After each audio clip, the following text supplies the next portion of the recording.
Hello my dear students, welcome back to my channel Shubham lecturers. और जैसा कि आप सबको पता है, हमारी एक इम्पॉर्टेंट लेसन की सीरीज चल रही है जिसमें मैंने आपको अल्कोहल, फिनॉल कवर करवा दिया है। तो आज का जो हमारा सबसे इम्पोर्टेंट सेशन या टॉपिक होने वाला है वो है फिनॉल। देखते हैं फिनॉल क्या है और कितना इम्पोर्टेंट है हमारे लिए और क्यों इम्पोर्टेंट है। इन चीज़ों के बारे में डिस्कशन करने से पहले कुछ इंपॉर्टेंट बातें आपके साथ शेयर करूं कि अल्कोहल और फिनॉल से रिलेटेड जो भी टॉपिक्स आपको बताए गए हैं, कहीं ना कहीं वो एग्जाम में, जैसे डिहाइड्रेशन ऑफ अल्कोहल, चाहे वो ल्यूकास टेस्ट हो, इनसे इंपॉर्टेंट हैं। और फिनॉल से बहुत सारे रिएक्शंस या प्रोडक्शन ऑफ फिनॉल का फॉर्मेशन, इससे रिलेटेड इंपॉर्टेंट रिएक्शंस, तो ये सारी चीज़ें काफ़ी इंपॉर्टेंट हैं आपके लिए। तो टॉपिक्स हमारा कवर हो चुका है। आज हमको पढ़ना है ईथर। क्या पढ़ना है? ईथर। चलिए शुरू करते हैं ईथर और देखते हैं क्या है ईथर। जल के डाई एल्किल या डाई एरिल एल्किल एरिल व्युत्पन्न है। किसके? जल के। क्योंकि ये जल के दोनों हाइड्रोजन परमाणुओं को आर के समूह द्वारा प्रतिस्थापित करने पर प्राप्त होते हैं। कैसे प्राप्त होते हैं, इसका जो रिएक्शन है वो देखेंगे तभी आपको क्लियर होगा। ये रहा H2O, मैंने ऑलरेडी इसमें लिख रखा है कि ये जल के, किसके? जल के डाई एल्किल या डाई एरिल। डाई एल्किल का मतलब क्या हुआ कि अगर जहां दोनों जगह हाइड्रोजन लगा है उधर मैं एल्किल ग्रुप अटैच कर दूं, या फिर जहां दोनों जगह हाइड्रोजन लगा है वहां पर मैं एरिल ग्रुप अटैच कर दूं। इसको रिएक्शन किसके साथ करवा दूं मैं?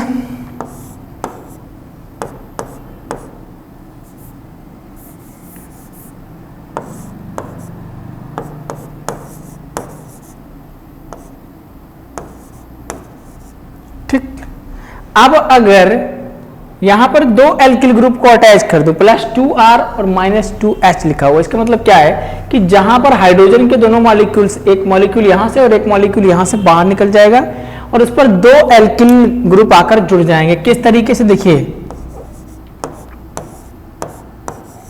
ये कौन बाहर निकला? H2।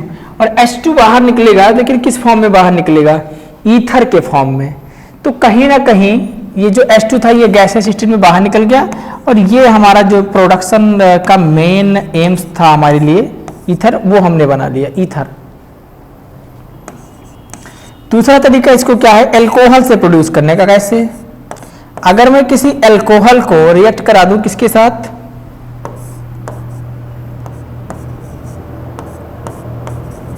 होगा क्या? इसमें जो हाइड्रोजन है वो कहां निकल जाएगा? बाहर, और जो एल्किल समूह है वो अटैच हो जाएगा। तो कैसे प्रोडक्ट बनेगा? देखो, ये हमारा क्या बन गया? ईथर। और ये हमारा क्या है? हाइड्रोजन, यानी हाइड्रोजन H+ आयन के रूप में कहां निकल जाएगा? बाहर निकल जाएगा। तो हम ये कह सकते हैं कि आसानी से इस तरीके से ईथर को कन्वर्ट किया जा सकता है, जिसके लिए पहले ऑलरेडी आपको बताया जा चुका है कि ये एल्किल और एरिल व्युत्पन्न है, लेकिन व्युत्पन्न किससे होते हैं? जल से। और उस जल की जो रिएक्शंस प्रोसेस थी वो आपको इस तरीके से बनाकर दिखाई गई। हाँ, ये ईथर का वर्गीकरण देखो, ईथर को दो भागों में बांटा गया है। द्विसंयोजी ऑक्सीजन से जुड़े हुए एल्किल समूह की संरचना के आधार पर, मतलब कह रहा, इसके कहने का मतलब यह है कि जो एल्किल ग्रुप है और उससे जो ऑक्सीजन जुड़ा हुआ है, ये एल्किल ग्रुप और इसकी संरचना एवं संख्या के आधार पर ईथर को दो भागों में बांटा गया। पहला क्या? सरल या सममित ईथर। इसमें ऑक्सीजन परमाणु से जुड़े एल्किल समूह समान होते हैं। जैसे एग्जांपल देखो आप, CH3O CH3, C2H5O C2H5। इसका मतलब क्या निकल कर आया भैया? ये दोनों ग्रुप आप देख सकते हैं आपस में समान है, ये दोनों ग्रुप भी आपस में समान है, इसीलिए ये हमारा क्या कहलाता है? सममित ईथर। कौन सा ईथर कहलाएगा? सममित ईथर, क्योंकि यहाँ पर लगे हुए जो दोनों ग्रुप हैं वो आपस में समान है, सेम है, इसीलिए इनको क्या बोला जाता है? सममित ईथर। दूसरा इसका एग्जाम्पल है या फिर दूसरा इसका भाग है जिसको बोलते हैं मिश्रित या फिर असम्मित ईथर। मिश्रित या असम्मित ईथर का मतलब क्या हुआ कि जब लगे हुए दोनों ग्रुप आपस में समान ना हो, जैसे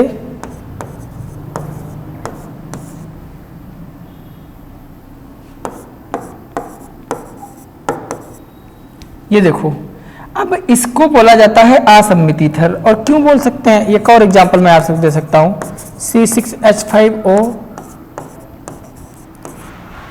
आप अगर देखें ध्यान से तो ये ग्रुप और ये ग्रुप आपस में समान नहीं है। ये फेनिल ग्रुप और ये एथिल ग्रुप, ये ग्रुप भी आपस में समान नहीं है। चूंकि ये ग्रुप अगर आपस में समान नहीं है तो ये हमारा जो ईथर है वो क्या कहलाएगा, असम्मित। कौन सा ईथर कहलाएगा, असम्मित ईथर। क्यों कहलाएगा, क्योंकि यहाँ पर ऑक्सीजन के दोनों तरफ लगे हुए एल्किल समूह की संख्या समान, मतलब एल्किल समूह समान नहीं है। और तीसरा हमारा क्या था, एलिफैटिक ईथर। कौन सा ether, aliphatic ether. Aliphatic ether का मतलब क्या हुआ, CH3O इसको बोलते हैं डाई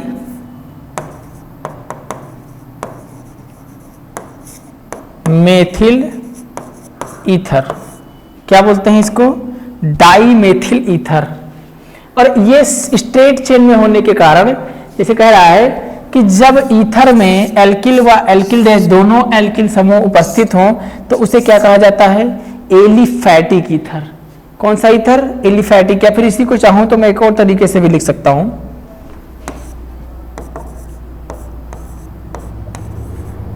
ठीक, इसमें और इसमें कोई विशेष अंतर नहीं है। तो ये आपका कौन सा ईथर हो गया, डाईमिथाइल ईथर। इसके बाद एरोमेटिक ईथर, जब आर एरिल तथा आर एल्किल समूह हो तो उन्हें एरोमेटिक ईथर कहा जाता है। एरोमेटिक ईथर का मतलब क्या हुआ कि एक साइड आपका एरिल ग्रुप लगा हो और एक साइड एल्किल ग्रुप लगा हो। कैसे, देखिए एग्जांपल, देखिए एग्जांपल से ही सारी चीजें आपकी तक क्लियर हो जाएंगी। जैसे C6H5OCH3, जैसे मैं चाहूं तो इसको ऐसे भी लिख सकता हूं,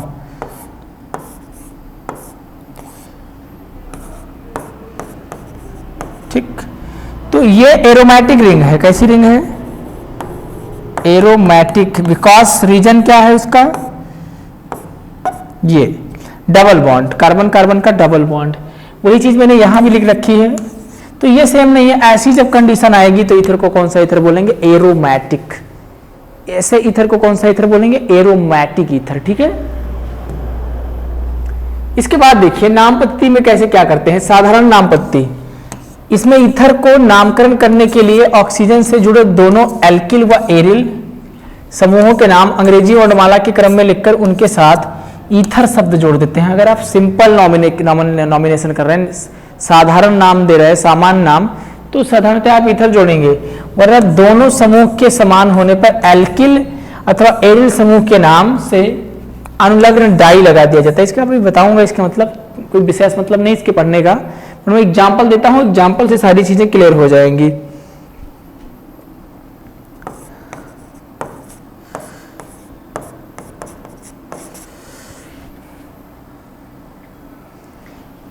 अगर इसके नाम को मैं लिखना चाहूं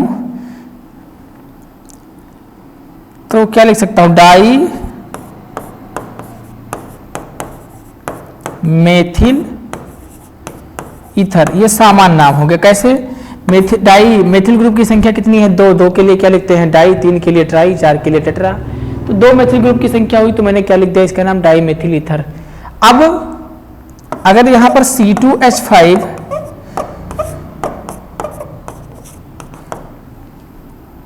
ये आपका लगा है डाई एथिल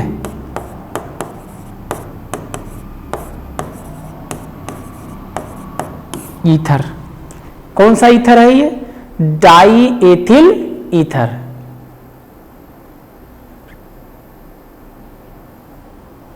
तो ये डाई मेथिल ईथर और उसका नाम क्या हो गया, डाई एथिल ईथर। आगे देखिए आईपीएससी नामपत्ति क्या कहती है। ईथरों के लिए एक शब्द जोड़ा जाता है, एल्कॉक्सी एल्केन लिखा जाता है। एल्केन के नाम तथा एल्कॉक्सी समूह के नाम को एक साथ लिखते हैं, उन दोनों के मध्य एक हाइफन लगा देते हैं, हाइफन लगा देते हैं, जिसमें छोटे एल्किल समूह अर्थात कम कार्बन परमाणु वाले एल्किल समूह को ओ के साथ एल्कॉक्सी समूह माना जाता है तथा कुछ एल्कॉक्सी समूहों के नाम निम्नलिखित हैं, जिसका एग्जाम्पल आप देख सकते हैं। इसको बोलते हैं मेथॉक्सी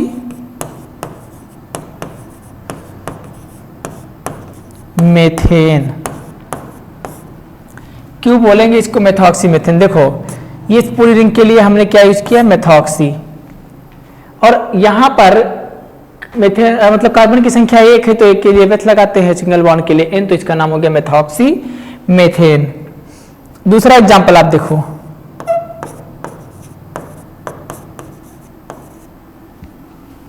ये एथिल ग्रुप लगा हुआ है, इसके साथ मैंने कोई मेथिल ग्रुप जोड़ दिया, तो ये एथिल ग्रुप लगा है तो इसको क्या लिख सकते हैं, एथॉक्सी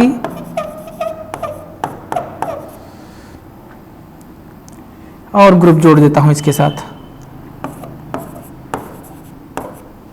एथॉक्सी प्रोपेन।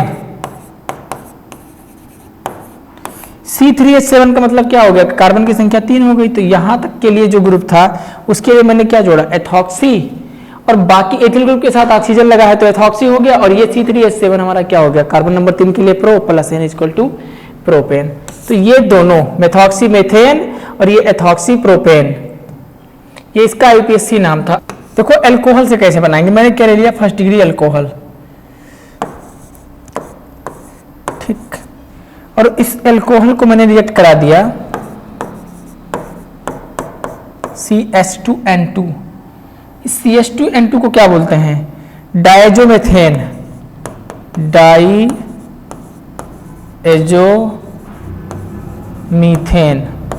क्या ले लिया, CH2N2, इसको बोलते हैं डाईएजोमीथेन। इसको किसके साथ में रिएक्ट करा दिया, एल्कोहल के साथ।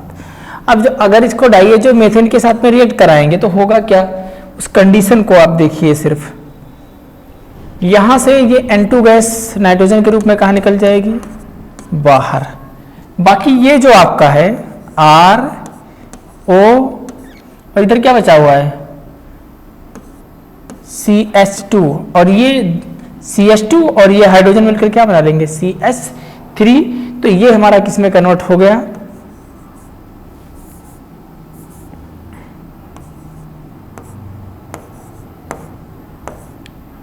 ईथर में। तो ये सिंपल वे था, किसके द्वारा, एल्कोहल के द्वारा ईथर का प्रोडक्शन। इसके बाद नेक्स्ट देखते हैं क्या है,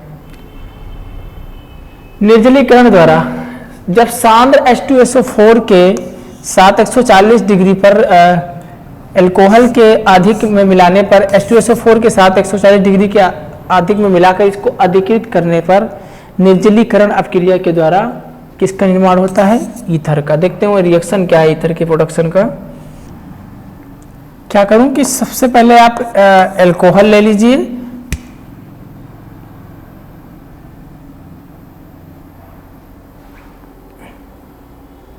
सो डाईएजोमीथेन से तो हम बना ही चुके हैं। अब नेक्स्ट क्या शुरू करने वाले हैं हम, एल्कोहल के एल्कीन के योगज द्वारा, या फिर इससे पहले एक रिएक्शन हमारा क्या है वो देखते हैं इंपॉर्टेंट, डाईएजोमीथेन की एल्कोहल प्रक्रिया से। ये मैंने बना लिया ऑलरेडी, एल्कोहल से निर्जलीकरण के द्वारा ये बनाना है। देखो कैसे बनाएंगे, अगर आपको दे दिया जाए एल्कोहल, ये भी आपका एल्कोहल ही है, ठीक है, और इसको रिएक्ट करा दूं किसके साथ, H2SO4 के प्रेजेंस में, तो ये आपका कन्वर्ट हो जाएगा ईथर प्लस में H2O, ठीक, निर्जलीकरण से। ये कौन सी प्रोसेस थी, निर्जलीकरण, जिसके द्वारा मैंने बना दिया। अब डाईएजोमीथेन की एल्कोहल प्रक्रिया से तो अभी बनाकर आपको मैंने तुरंत दिखाया था, CH2N2 प्लस एल्कोहल, किसके साथ में रिएक्शन कराया था इसको मैंने, HPF4, ठीक। अगर रिएक्शन कराओगे तो ये क्या बनाएगा, CH3 प्लस में क्या निकला था, N2, तो ये हमारा क्या बन गया, ईथर। क्या बन गया, ईथर। तो ये सेकंड रिएक्शन था हमारा, डाईएजोमीथेन इसी को बोलते हैं। इसके बाद देखते हैं एल्कोहल के एल्कीन पर योग द्वारा, ये थर्ड स्टेप है हमारा। एल्कीन को सीधे ईथर में परिवर्तित करने की यह एक उत्तम विधि है। किसमें क्या करते हैं, सबसे पहले एक एल्कीन ले लेते हैं, एल्किन का मतलब जिसमें कार्बन कार्बन के बीच में कितना बॉन्ड हो, डबल बॉन्ड। एल्किन ले लिया और उस एल्किन को किसके साथ में रिएक्ट कराना है, मेथनॉल CH3OH किसके प्रेजेंस में रिएक्ट कराना है, ये भी देखना पड़ेगा, Hg।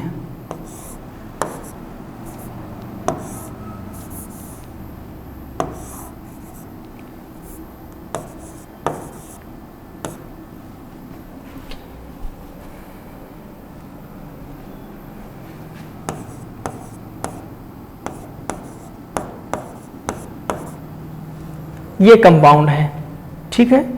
अब इसके प्रेजेंस में यदि आप हीट करें तो किसमें चेंज होगा, ये देखिएगा, CH3O CH2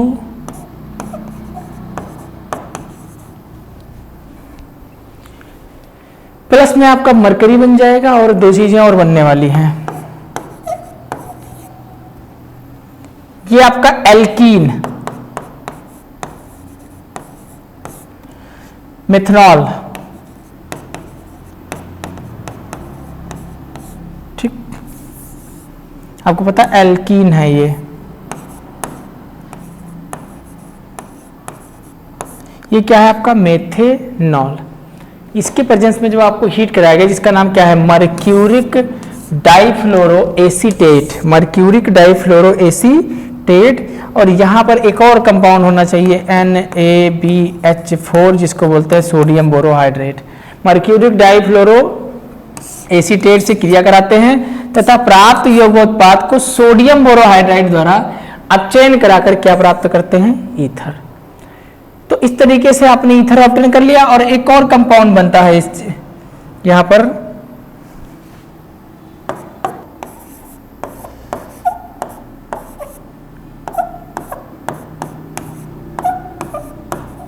ठीक, एल्कीन लीजिए और एल्कीन को मेथनॉल के साथ में मर्क्यूरिक डाइफ्लोरो एसीटेट के साथ सोडियम बोरोहाइड्रेट के प्रेजेंस में रिएक्ट करा दीजिए, आपको ईथर मिल जाएगा, मरकरी मिल जाएगी और आपका क्लोरोफ्लोरो एसिटिक एसिड मिल जाएगा, यानी CF3COOH।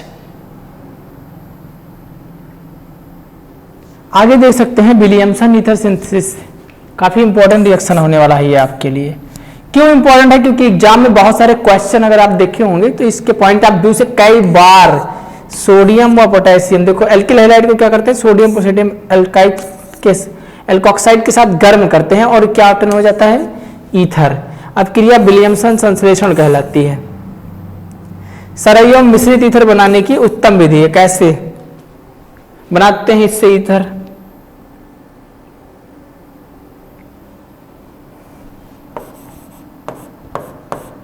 एल्किल हैलाइड को किसके साथ रिएक्ट कराना है, सोडियम एल्कोक्साइड के साथ। अगर हीट करेंगे एल्किल हैलाइड को सोडियम एल्कोक्साइड के साथ में, एल्किल हैलाइड को हीट कर दें, सोडियम एल्कोक्साइड को किसके साथ हीट करेंगे, एल्किल सोडियम एल्कोक्साइड है और इसको मैंने हीट कर दिया एल्किल हैलाइड के साथ। यहाँ साफ साफ लिख रखा है कि एल्किल हैलाइड को सोडियम या पोटेशियम एल्कोक्साइड के साथ गर्म करने पर ईथर प्राप्त होता है। यह क्रिया विलियमसन संश्लेषण कहलाती है। कैसे, ये एल्किल इस सोडियम के साथ मिलकर क्या बना लेगा, सोडियम हैलाइड प्लस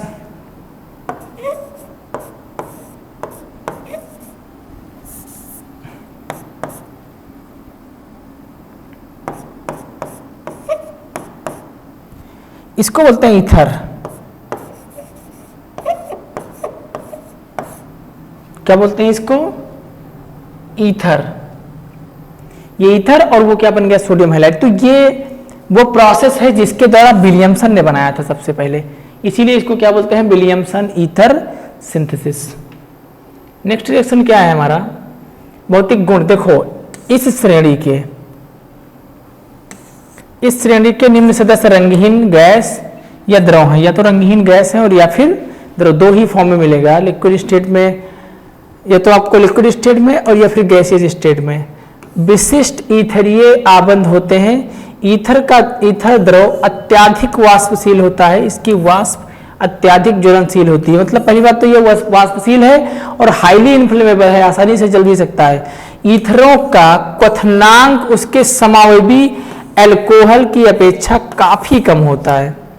अगर आप बॉइलिंग पॉइंट की बात करें तो अगर उसके समावेशी एल्कोहल यानी आइसोमर एल्कोहल हो और उसके बॉइलिंग पॉइंट्स की बात करें तो वो काफी कम होगा अपने आइसोमर एल्कोहल से, जबकि एल्केन के काफी निकट होते हैं, क्योंकि ईथर के अणुओं में हाइड्रोजन आबंध उपस्थित नहीं होता है, अतः इसके अणु संगुणित नहीं होते हैं। मतलब ईथर हाइड्रोजन बॉन्डिंग नहीं कर सकता, जबकि जब इस लेसन को मैंने शुरू किया था या फिर बीच में भी कई बार आपको ये बताया गया कि ईथर के अलावा अल्कोहल और फिनॉल दोनों हाइड्रोजन बॉन्डिंग कर सकते हैं, जबकि ईथर ही एक ऐसा है जो हाइड्रोजन बॉन्डिंग नहीं कर सकता। अब आगे के पॉइंट्स हैं।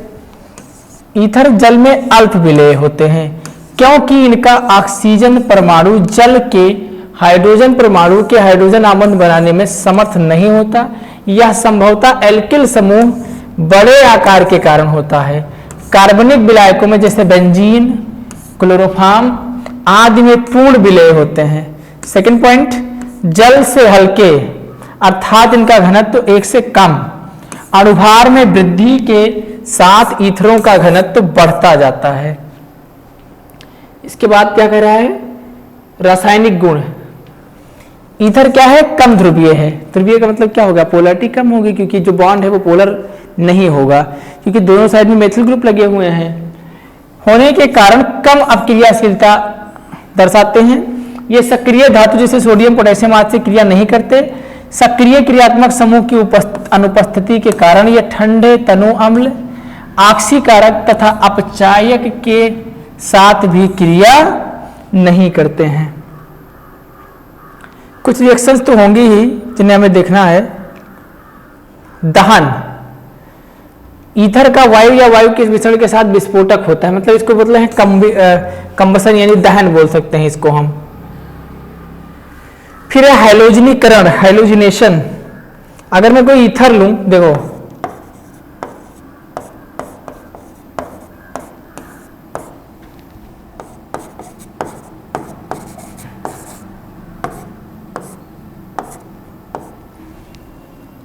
और इस ईथर को किसके साथ रिएक्ट कराना है मुझे, क्लोरीन के साथ, तभी तो इसका हैलोजिनेशन कर पाऊंगा मैं।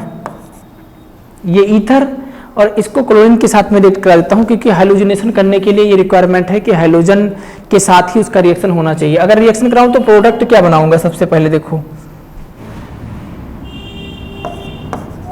CH3 CHO CH CH3 और इस दोनों पोजीशन पर एक एक क्लोरीन लाकर लग जाएगा। ठीक, एक प्रोडक्ट तो आपको ये मिल गया और एक दूसरा प्रोडक्ट हमें क्या मिलेगा,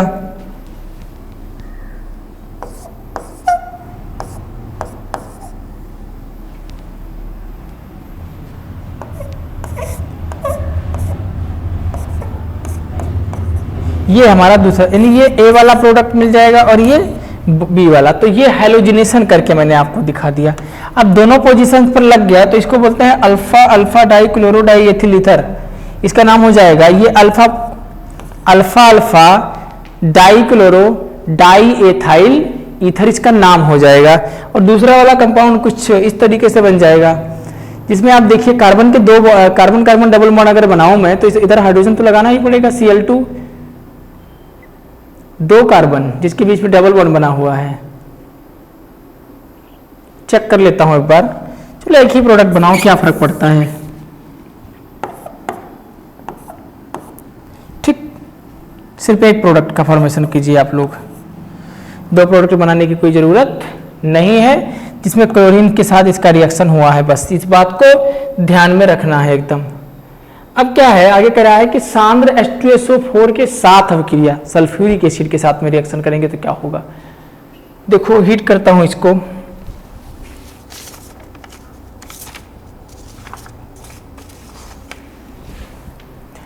अगर मैं किसी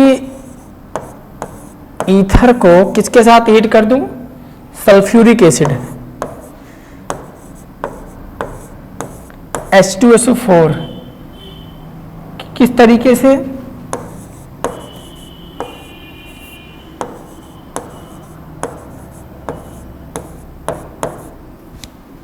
ये बन जाएगा। अगर आप क्या ले लें, ईथर, और ईथर को किसके साथ में हीट कर दें आप, सल्फ्यूरिक एसिड के साथ में, तो आपका ये कंपाउंड ऑब्टेन हो जाएगा।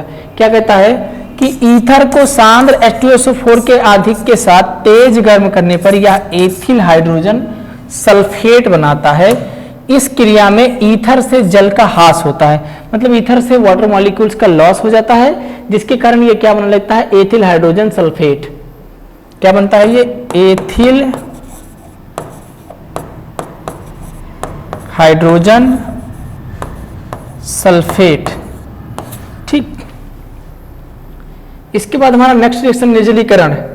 अगर मैं कोई ईथर ले लूं, CH3 CH2O CH2 CH3, अब ये जो ईथर लिया ना मैंने, इस ईथर को किसके साथ में रिएक्ट करा दूं, एल्यूमिनियम ट्राइऑक्साइड। अगर इसके साथ में रिएक्ट कराऊंगा तो प्रोडक्ट क्या फॉर्मेशन होने वाला है, एल्कीन। क्या बन जाएगा, एल्कीन, और हमारा क्या रिमूव हो जाएगा, वाटर। तो ये किसका है, ईथर की वाष्प को 360 डिग्री पर एल्यूमिना के ऊपर प्रवाहित करने पर यह निर्जलीकृत होकर एल्कीन बना लेता है। ये आपका जो फॉर्मेशन हुआ इसको बोलते हैं एल्कीन। ठीक, तो जब आप ईथर का एल्यूमिना के ऊपर उसको पास करेंगे, ईथर की वाष्प को, तो वो एल्कीन में कन्वर्ट हो जाएगा। उपयोग कहाँ कहाँ है, देखो, निश्चेतक के रूप में, क्लोरोफॉर्म की अपेक्षा अधिक सुरक्षित निश्चेतक है। मतलब अभी तक सिर्फ क्लोरोफॉर्म को निश्चेतक के रूप में इस्तेमाल किया जाता था, लेकिन ये उससे तगड़ा वाला निश्चेतक है। प्रशीतक के रूप में ईथर तथा शुष्क बर्फ के मिश्रण के ताप को 110 डिग्री सेल्सियस के नीचे ले जाता है। वसा, तेल, रेजिन, गिरनार अपगर्मक यानी RNGX के विलायक के रूप में। कृत्रिम सुगंध बनाने में एल्कोहल तथा ईथर के मिश्रण को पेट्रोल के स्थान पर क्या कर सकते हैं हम,